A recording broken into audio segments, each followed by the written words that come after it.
નમસ્કાર વિદ્યાર્થી મિત્રો, પેપર નંબર 2 અને વિભાગ બી બધા પેપરના વિભાગ બીના 27મો દાખલો એટલે કે પ્રકરણ 4 દ્વિઘાત સમીકરણના દાખલા દર્શાવતો આ વિડીયો છે. વિડીયો ગમે તો ચેનલને લાઇક અને સબસ્ક્રાઈબ જરૂર કરજો. દાખલો છે દ્વિઘાત સમીકરણ 2x² - x + 1/8 = 0ના અવયવીકરણની રીતથી ઉકેલ મેળવો. હવે આ સમીકરણ છે, આપણે એનો ઉકેલ મેળવવો છે તો સૌથી પહેલાં આના છેદમાં 8 છે એટલે આપણે લસા લેવો પડશે. એટલે આપણે આને 8 વડે ગુણીએ અને આને 8 વડે ગુણીએ એટલે આ 2ને 8 વડે ગુણીએ એટલે 8 દુ 16x². આ 8 અહીંયા ગુણાય એટલે -8x વત્તા 1 બરાબર 0. અને હવે આવી ગયા બધાના છેદમાં 8. આ 8 આ 0 જોડે ગુણાય એટલે 16x² -8x વત્તા 1 બરાબર 0. હવે 8 આ 0 જોડે ગુણાય એટલે 0 થઈ જાય. હવે આપણે પ્રથમ પદ જોડે કોઈ સંખ્યા ગુણાઈ છે, અંતિમ પદના અવયવ એવા પાડો કે મધ્યમ પદ આવે. પણ જ્યારે પ્રથમ પદ જોડે કોઈ સંખ્યા ગુણાઈ હોય તો પહેલાં આપણે અહીંયા 16 એકુ 16 એટલે 16 એકુ 16 અને 16ના અવયવ એવા પાડો કે 8 આવે તો આપણે 4 ચોક 16 અને અહીંયા -8 લાવવાના છે એટલે આપણે બંનેની જગ્યાએ નિશાની આવશે માઇનસની. એટલે આપણે આ પ્રથમ પદ છે એને એમનેમ લખીએ, આ અંતિમ પદ છે એને એમનેમ લખીએ અને આ વચ્ચેનું પદ ન લખતા આપણે જે અવયવ પસંદ કર્યા -4x અને -4x. હવે બેની જોડી બનાવીએ તો આમાંથી નીકળશે સામાન્ય 4x, તો અંદર રહેશે 4x -1. આ 4x આખા બહાર નીકળી ગયા એટલે આની જગ્યા આવશે 1. આમાંથી કશું સામાન્ય નીકળે એવું નથી એટલે આપણે 1 સામાન્ય કાઢીએ એટલે 4x અને કૌંસની બહાર માઇનસ હોય તો અંદર વત્તાના થઈ જાય ઓછા. આ બે કૌંસ હંમેશા સરખા આવવા જોઈએ એટલે 4x - 1. આ 4x - 1 બે કૌંસ છે એને એકવાર લખીએ અને આ 4x - 1 બરાબર 0. તો 4x - 1 બરાબર 0 અને 4x - 1 બરાબર 0. તો 4x બરાબર 1 એટલે x બરાબર 1ના છેદમાં 4.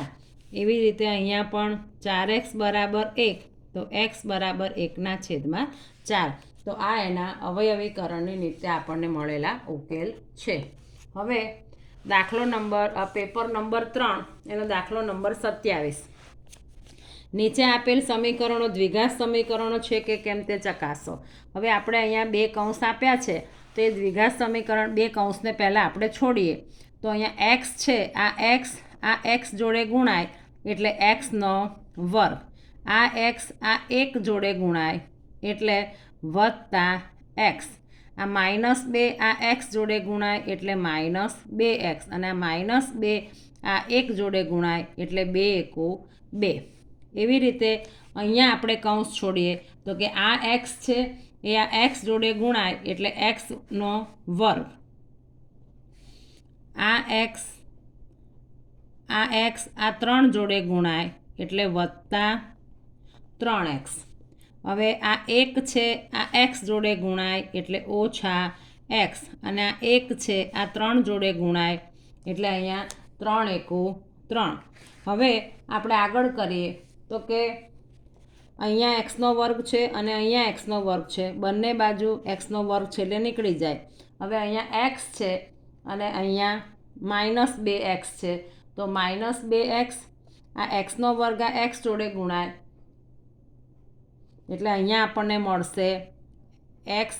2xમાંથી x જાય એટલે આપણને અહીંયા મળશે -x -2 અને અહીંયા 3xમાંથી x જાય એટલે +2x - 3. હવે અહીંયા આ 2xને આપણે આ બાજુ લાવીએ, આ બધા પદને આપણે આ બાજુ લઈ જઈએ તો આ -x આ -2x આ -2 અને +3 બરાબર 0. આ બંને પદને આપણે આ બાજુ લાવ્યા. -x -2x એટલે -3x અને 3 - 2 એટલે +1 બરાબર 0. હવે અહીંયા આપણે જોઈ શકીએ છીએ કે અહીંયા આપણે ax² + bx વત્તા c બરાબર 0 સાથે આપણે આને સરખાવીએ તો અહીંયા એક્સના વર્ગવાળું પદ નથી, માટે આપેલ સમીકરણ એ દ્વિઘાત સમીકરણ નથી. એક્સના વર્ગવાળું પદ નથી એટલે આપણે અહીંયા લખી શકીએ કે આ દ્વિઘાત સમીકરણ નથી. દ્વિઘાત સમીકરણ નથી. હવે એવી જ રીતે આની અંદર બીજો દાખલો પૂછ્યો છે કે x-3 અને 2x + 1 અને x + 5. તો જે આપણે હમણાં કર્યું એ જ પ્રમાણે આ x આ 2x જોડે ગુણાય તો 2x². હવે આ x 1 જોડે ગુણાય તો x, આ 3 છે આ 2 જોડે ગુણાય તો 3 દુ 6x, અને આ -3 આ 1 જોડે ગુણાય તો 3 એકુ 3. એવી રીતે આ કૌંસ છોડીએ તો x² + 5x. હવે આ જે પદ છે બધા પદને આપણે આ બાજુ લઈ આવીએ. હવે આ 2x², આ x² છે આ બાજુ આવે એટલે એને આપણે x જોડે મૂકીએ એટલે -x². હવે આ -6x અને +x એટલે થશે -5x. આ +5x આ બાજુ આવે એટલે -5x અને આ -3 બરાબર 0. 2x² એની જોડે x² લાય એટલે -x², -6 અને +x એટલે 6 માંથી x જશે એટલે -5x, અને આ +5x આ બાજુ આવે એટલે -5x. 2x માંથી 1x જાય એટલે x², 5 ને 5 10x, -3 બરાબર 0. તો આપણે આને ax² + bx + c બરાબર 0 સાથે સરખાવીએ તો અહીંયા a બરાબર 1, b બરાબર -10 અને c બરાબર -3. એટલે આમ અહીંયા આના જેવું આ છે, માટે આપેલ સમીકરણ દ્વિઘાત સમીકરણ છે. દ્વિઘાત સમીકરણ છે. હવે આ જ રીતે આપણે 2 દાખલા ગણીને જોયા. હવે આપણે આ પેપર નંબર 4 એનો વિભાગ બી અને એનો 27મો દાખલો ચોથા પ્રકરણનો. અહીંયા આપણને આ સમીકરણ આપ્યું છે તો એના બીજ શોધો. તો આ રકમ છે √2x² + 7x + 5 √2 બરાબર 0. હવે અહીંયા નિયમ એવો છે કે પ્રથમ પદ જોડે કોઈ સહગુણક ગુણાયો હોય તો પહેલાં એને અંતિમ પદ જોડે ગુણવું. તો આ √2 છે એ 5 √2 જોડે ગુણાય એટલે અહીંયા 5 √2 ગુણ્યા √2 એટલે √2 ગુણ્યા √2 એટલે વર્ગમૂળની નિશાની નીકળી જાય, સંખ્યા એની એ જ એટલે 5 દુ 10. હવે 10ના અવયવ એવા પાડો કે 7 આવે તો 5 દુ 10 અને 5 + 2 કરો એટલે 7. એટલે પ્રથમ પદ એમને એમ લખવાનું, અંતિમ પદ એમને એમ લખવાનું, આ વચ્ચેનું પદ નહીં લખવાનું, અને એની જગ્યાએ આપણે જે અવયવ પસંદ કર્યા એટલે અહીંયા 5x અને 2x. અહીંયા 2ની નથી 2 વાળું પદ મૂકીએ, 5 ને કે 5. અહીંયા 5 પહેલાં મૂકો ને 2 પછી મૂકો તો પણ જવાબ એ જ આવે. હવે આમાંથી આપણે √2 અને x કોમન કાઢીએ એટલે અંદર રહેશે x, આ છે 2x, 2 એટલે √2 ગુણ્યા √2 એટલે √2 બહાર નીકળી ગયું તો અંદર રહ્યું √2. હવે આમાંથી નીકળશે 5 અને આ x અંદર રહેશે અને આ √2. આ 5 ને આ 5 અહીંયા કોમન નીકળશે. આ 2 કૌંસ સરખા છે ને એકવાર લખીએ. આ √2x અને +5 બરાબર 0. હવે x + √2 બરાબર 0 અને √2x + 5 બરાબર 0. આ વત્તા આ બાજુ જાય એટલે માઇનસ, અને આ +5 આ બાજુ જાય એટલે -5, અને આ √2 આવે છેદમાં. એટલે આના ઉકેલ આપણને મળ્યા -√2 અને -5/√2. એવી જ રીતે પેપર નંબર 5 એનો વિભાગ બીનો 27મો દાખલો. અહીંયા આપણને સમીકરણ આપ્યું છે અને એનું કીધું કે વિવેચક શોધો અને તે પરથી સમીકરણના બીજનું સ્વરૂપ નક્કી કરો. 2x² - 6x + 3.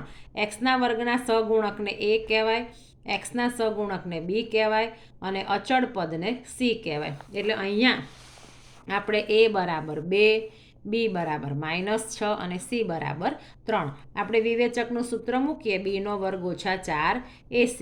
b છે -6, આ 4 સૂત્રના, a બરાબર 2 અને c બરાબર 3. -6નો વર્ગ, કોઈ પણ ઋણ સંખ્યાનો વર્ગ કરો એટલે જવાબ પ્લસ જ આવે એટલે 36, 4 દુ 8 8 તાલી 24 અને 36માંથી 24 જાય એટલે +12 અને +12 ગ્રેટર દેન 0. એટલે બીજ નક્કી કરો તો કે આપેલ સમીકરણના બીજ વાસ્તવિક અને ભિન્ન છે. એવી જ રીતે પેપર નંબર 6 એનો વિભાગ બીનો 27મો દાખલો તો કે અહીંયા 2x² + kx + 3 = 0 બીજ સમાન છે એવું આપણને આપેલું છે.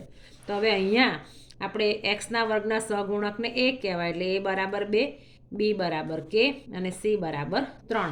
આપણે વિવેચક શોધીએ. b² - 4ac, bની જગ્યાએ k છે એટલે k મૂકીએ, aની કિંમત મૂકીએ 2 અને cની કિંમત મૂકીએ 3.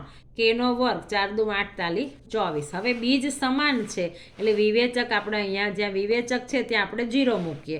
-24 આ બાજુ જાય એટલે +24. હવે kનો વર્ગ 24 છે તો k = ±24. હવે આપણને ખબર છે કે 24 એટલે 6 ચોક 24, 4નું વર્ગમૂળ 2 એટલે kની કિંમત મળે ±2√6. એટલે આ વિડીયોની અંદર આપણે પ્રકરણ નંબર 4ના તમામ દાખલાઓ આપણે જોયા છે. વિડીયો ગમે તો ચેનલને લાઇક અને સબસ્ક્રાઈબ જરૂર કરજો. Thank you very much.